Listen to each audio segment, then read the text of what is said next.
భవాని లోకాల నేలే ఓంకార రూపమమ్మా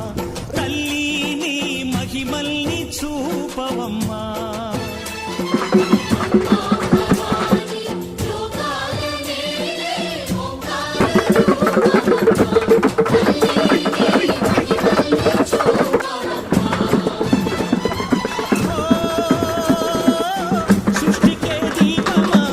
శక్తికే మూలమా